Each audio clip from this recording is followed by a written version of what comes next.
আমাদের বহু লোক, বহু শিশু, বহু নারী তারা প্রাণ দিয়েছে এই ফ্যাসিস্ট সরকারের আমলে। বিশেষ করে 24 জুলাইয়ে মার্চে, যেটাকে আমরা জুলাই যুদ্ধ বলি, সেই যুদ্ধে আমাদের প্রায় 2000 শিশু নারী আমাদের শহীদ হয়েছে। আপনাদের এই চাঁপাইনবাবগঞ্জেও প্রায় শতাধিক লোক আহত হয়েছে, নিহত হয়েছে এবং হাজার হাজার লোকের বিরুদ্ধে মিথ্যা মামলা হয়েছে, তাই না? আপনাদের বিরুদ্ধে অনেক মামলা ছিল না? ওটা বাংলাদেশে 60 লক্ষ মানুষের বিরুদ্ধে মামলা ছিল। 20,000 লোককে হত্যা করেছিল, 1700 মানুষকে তারা গুম করে দিয়েছিল। বন্ধুগণ, ইলিয়াস আলী সহ আপনাদের এলাকাতে অনেকে গুম হয়ে গেছে আর ফেরত আসে না। এই ভয়াবহ অবস্থাকে আমরা আবার ফেরত চাই। ওরা আবার সে দিল্লিতে বসে হাসিনা বিবি সেই হুকুম দিচ্ছে, মারো, উড়াও, পুরাও, বাড়িঘর জ্বালিয়ে দাও।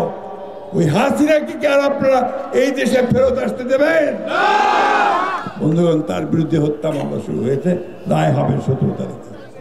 এই 17 তারিখে রায় হবে। তারা পরিকল্পনা করছে যে এখানে তারা আবার কিছু গোলযোগ সৃষ্টি করতে চাইবে। আমি আপনাদের প্রতি আহ্বান জানাতে চাই, এই ফ্যাসিস্ট শক্তি আর যেন কখনো মাথা তুলে দাঁড়িয়ে আমাদের মানুষদেরকে হত্যা করতে না পারে, আমাদের সম্পদকে পাচার করতে না পারে, আমাদের বাংলাদেশের সমস্ত গণতান্ত্রিক প্রতিষ্ঠানগুলোকে ধ্বংস করতে না পারে, তার জন্য আপনাদেরকে সদা সর্বদা সৈনিকের ভূমিকা পালন করতে হবে। করবেন তো? পাহারা দিবেন তো সবখানে? কোনো মতেই যেন আর সেটা করতে না পারে।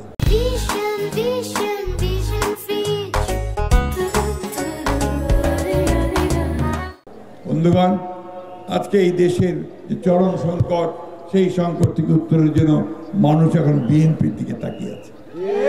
বিএনপিকে সেই নেতৃত্ব দিতে হবে যে নেতৃত্ব দিলে সত্যিকার অর্থেই বাংলাদেশ, যেটা আমাদের চেয়ারম্যান বলেছেন, আমার বাংলাদেশ, আমাদের বাংলাদেশ, তাই না? সবার আগে বাংলাদেশ, সেই বাংলাদেশ আমরা নির্মাণ করতে পারবো। আমরা সত্যিকার অর্থেই আমাদের এই যে অসংখ্য যুবক ছেলে যাদের কোনো চাকরি নাই, তাদের চাকরির ব্যবস্থা করতে পারবো। তারেক রহমান সাহেব বলেছেন, তিনি যদি আপনাদের ভোটে নির্বাচিত হতে পারেন তাহলে 15 মাসের মধ্যে তিনি 1 কোটি কর্মসংস্থানের ব্যবস্থা করবেন, চাকরির ব্যবস্থা করবেন। কৃষকদেরকে ন্যায্য মূল্যে বীজ, সার এবং পানি পাওয়ার জন্য তিনি ফার্মার্স কার্ড দিতে চেয়েছেন। তিনি বিচার বিভাগকে স্বাধীন করবেন। তিনি আইন শৃঙ্খলা বাহিনীকে যেন সত্যিকার অর্থে দেশের মানুষ উপহার করতে পারে সেইভাবে তারা ব্যবহার করবেন। একটা নিরপেক্ষ প্রশাসন তৈরি করবেন এবং বাংলাদেশের মুখ বিশ্বের দরবারে উজ্জ্বল করতে পারে।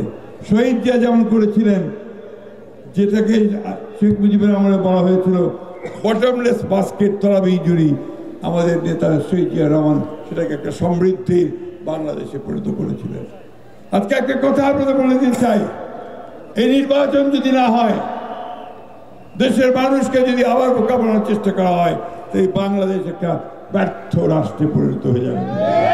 তাই আমাদের স্বার্থে আমাদেরকে এই নির্বাচন যেন অনুষ্ঠিত হয়, সবাই মিলে এই নির্বাচনে ভোট দিয়ে ইনশাআল্লাহ আমরা আবার ধানের শীষকে এখানে জয়যুক্ত করব।